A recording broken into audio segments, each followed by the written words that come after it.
LG OLED. After so many hours of usage, look at the quality. That is a quality screen.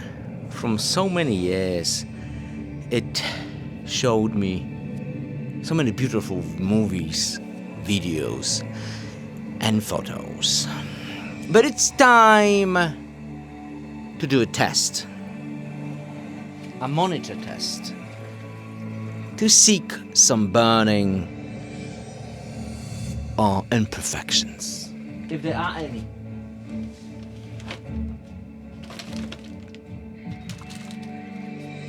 What we need to do is go to the settings. Wow, such a quality. And hit 0414. 11,483 hours of usage. That is a lot of usage, a lot. All right, so let's do the test.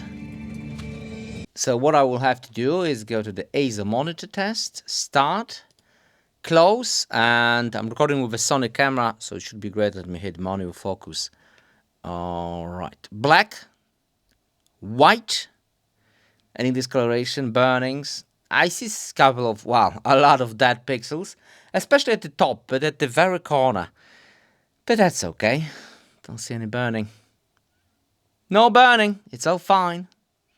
Green, no burning. Blue, no burning.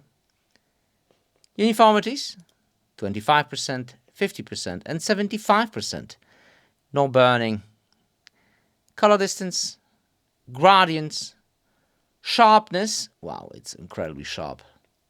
I like that. It's good for reading, at least for me. Viewing angles, gamma. Well, recording in 60 frames per second. It is very smooth. And there you go. It passed the test.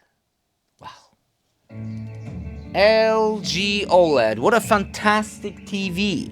Link in the description for the newer model. This is like 5 years in use. That's a lot. And my camera is overheating, because it's from Sony. LG is the way to go. OLED. Reflective. Bye.